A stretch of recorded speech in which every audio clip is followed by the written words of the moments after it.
To ಮನಿ ಊಟ cooking channel. ಇವತ್ತು ನಾವು ಆಲೂ ರಿಂಗ್ಸ್ ಮಾಡೋದು ಹೇಗೆ ಎಂದು ನೋಡೋಣ ಬನ್ನಿ. ತುಂಬ ಸಿಂಪಲ್ ರೆಸಿಪಿ. ಮೊದಲು ಒಂದು ಪ್ಯಾನ್ಗೆ 1 ಕಪ್ ನೀರನ್ನು ಹಾಕಿಕೊಳ್ಳಿ. ನೀರಿಗೆ ರುಚಿಗೆ ತಕ್ಕಷ್ಟು ಉಪ್ಪನ್ನು ಹಾಕಿಕೊಳ್ಳಿ. ಉಪ್ಪನ್ನು ಹಾಕಿಕೊಂಡ್ಬಿಟ್ಟು ನೀರು ಚೆನ್ನಾಗಿ ಕಾಯಬೇಕು, ಚೆನ್ನಾಗಿ ಕುದಿಬೇಕದು. ಅಲ್ಲಿವರೆಗೂ ಬಿಡಿ, ಚೆನ್ನಾಗಿ ಕುದಿಬೇಕು. ಈ ಆಲೂ ರಿಂಗ್ಸ್ ಅಂತೂ ಸೇಮ್ ಟು ಸೇಮ್ ನಾವು ಸ್ಮೈಲೀಸ್ ತಿಂತೀವಲ್ಲ, ಮ್ಯಾಕ್ಸ್ ಸ್ಮೈಲೀಸು ಅದೇ ಥರ ಇರುತ್ತೆ. ನೀರು ಸ್ವಲ್ಪ ಕುದ್ದ ನಂತರ, ಬಿಸಿ ಆದ ನಂತರ ಈಗ ಇದಕ್ಕೆ ಚಿರೋಟಿ ರವೆ 2 ಕಪ್ ಅಷ್ಟು ಹಾಕ್ಕೊಳ್ತಾ ಇದ್ದೀವಿ.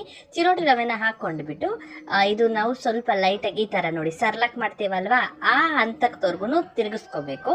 ಇಲ್ಲ ಮುದ್ದೆ ಮಾಡ್ಕೊತೀವಲ್ವ, ಆ ಹಂತದವರೆಗೂ ತಿರುಗಿಸ್ಕೊಳ್ಳಿ. ಇದಂತೂ ತುಂಬ ಟೇಸ್ಟಿಯಾದ ರೆಸಿಪಿ. ಸ್ನ್ಯಾಕ್ಸ್ಗಂತೂ ತುಂಬಾ ಚೆನ್ನಾಗಿರುತ್ತೆ. ಮಕ್ಕಳಂತೂ ತುಂಬ ಇಷ್ಟಪಟ್ಟು ತಿಂತಾರೆ. ಯಾವಾಗಲೂ ನಾವು ಹೊರಗಿನ ತಿಂಡಿ ಕೊಡೋದ್ರಿಂದ ಚೆನ್ನಾಗಿ ಈ ಥರ ಗಂಟಿಲ್ದಂಗೆ ಮಿಕ್ಸ್ ಮಾಡ್ಕೊಳ್ಬೇಕು. ಇದು ಗಂಟಿಲ್ದಂಗೆ ಮಿಕ್ಸ್ ಮಾಡ್ಕೊಳ್ಬೇಕು. ಮೇನು ಇಂಪಾರ್ಟೆಂಟ್ ಅದೇ ಇದರಲ್ಲಿ. ಈ ಥರ ಗಟ್ಟಿಗಾಗಬೇಕು, ಅಲ್ಲಿವರೆಗೂ ಚೆನ್ನಾಗಿ ಮಿಕ್ಸ್ ಮಾಡ್ಕೊಳ್ಳಿ. ನಂತರ ಅಷ್ಟರಲ್ಲಿ ನಾವು ಆಲೂಗಡ್ಡೆನ ಬೇಯಿಸಿ ಸಿಪ್ಪೆ ತೆಗೆದು ಇಟ್ಕೊಂಡಿದ್ವಿ. ನೋಡಿ, ಆಲೂಗಡ್ಡೆನ ಗ್ರೀಟರ್ನಲ್ಲಿ ತುರಿದು ಬಿಟ್ಟು ಹಾಕ್ಕೊಳ್ತಾ ಇದ್ದೀವಿ. ಗ್ರೀಟರ್ನಲ್ಲಿ ಏನಕ್ಕೆ ತುರಿಯೋದು ಅಂದರೆ ಈ ಲಂಪ್ಸ್ ಎಲ್ಲ ಬರಬಾರ್ದು ಅಂತ.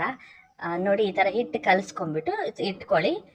ಎಣ್ಣೆ ಕಾದ ನಂತರ ನೋಡಿ, ಈ ಥರ ಹಸ್ತದಲ್ಲಿ ನಾವು ಈ ಥರ ರೋಲ್ ಮಾಡ್ಕೊಂಡ್ಬಿಟ್ಟು ಈ ಥರ ಜಾಯಿನ್ ಮಾಡಿಕೊಂಡು ಕಾದಿರುವ ಎಣ್ಣೆಯಲ್ಲಿ ಬಿಡೋದು ಅಷ್ಟೇ. ನೋಡಿ, ಅಷ್ಟರಲ್ಲಿ ನಾವು ಪ್ಲೇಟ್ಗೆಲ್ಲನೂ ಮಾಡಿ ಇಟ್ಕೊಂಡಿದ್ವಿ ರಿಂಗ್ಸ್ನ. 1 ಬೈ 1 ಈ ಥರ ಬಿಟ್ಕೊಂಡು ಲೈಟ್ ಕಲರ್ ಟರ್ನ್ ಆದ ನಂತರನೇ ಡಿಶ್ ಔಟ್ ಮಾಡ್ಕೊಳ್ಳಿ.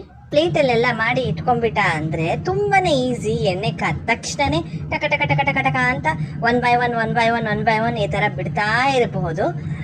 ತುಂಬ ಬೇಗನೂ ಸಹ ಆಗುತ್ತೆ. ಇದೇನು ನಾವು ಲೈಟ್ ಬ್ರೌನ್ ಆಗೋವರೆಗೂ ಏನು ಕಾಯೋ ಅಷ್ಟು ಏನಿಲ್ಲ. ಸ್ವಲ್ಪ ಕಲರ್ ಚೇಂಜ್ ಆದ ತಕ್ಷಣವೇ ನೀವು ಡಿಶ್ ಔಟ್ ಮಾಡಿಬಿಡ್ಬೋದು. ನೋಡಿ, ಒಂದು ಸತಿಗೇನೆ ಎಷ್ಟು ಹಾಕ್ತಾ ಇದ್ದೀವಿ. ನೀವು ಸಹ ಈ ಥರ ಮನೆಯಲ್ಲಿ, ಇವಾಗ ಹಿಂಗೂ ಸಮ್ಮರ್ ಅಲ್ವಾ, ಮಕ್ಕಳು ಏನಾದರೂ ತಿನ್ನಬೇಕು ಅಂತ ಇರ್ತಾರಲ್ವ, ಈ ಥರ ಮಾಡಿ ಕೊಡಬಹುದು. ಈ ಕುರ್ಕುರಿ ಲೇಸ್ ಎಲ್ಲ ಕೊಡೋ ಬದಲು, ಅನ್ಹೆಲ್ದಿ ಫುಡ್ಸ್ ಕೊಡೋ ಬದಲು ಈ ಥರ ಮನೆಯಲ್ಲೇ ಯಾವಾಗಲೂ ಒಂದ್ಸತಿ ಕೊಟ್ಟ ಅಂದರೆ ಅವರು ಇಷ್ಟಪಟ್ಟು ತಿಂತಾರೆ. ಇದು ಫ್ರೈ ಆದ ನಂತರ ನೀವು ಪ್ಲೇಟಿಗೆ ಡಿಶ್ ಔಟ್ ಮಾಡಿಬಿಟ್ಟು ಆಗೋಗುತ್ತೆ. ನೋಡಿ, ಒಂದೇ ಒಂದು ಪೀಸ್ ನೋಡಿ ಈ ಥರ ಕಟ್ ಮಾಡ್ದ ಅಂದರೆ ಎಷ್ಟು ಕ್ರಿಸ್ಪಿಯಾಗೋ ಇರುತ್ತೆ.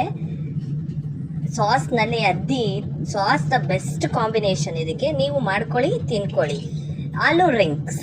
ನಮ್ಮ ಚಾನೆಲ್ ಇಷ್ಟವಾದಲ್ಲಿ ಪ್ಲೀಸ್ ಲೈಕ್, ಶೇರ್, ಸಬ್ಸ್ಕ್ರೈಬ್ ಮಾಡಲು ಮಾತ್ರ ಮರಿಬೇಡಿ. Thank you for watching.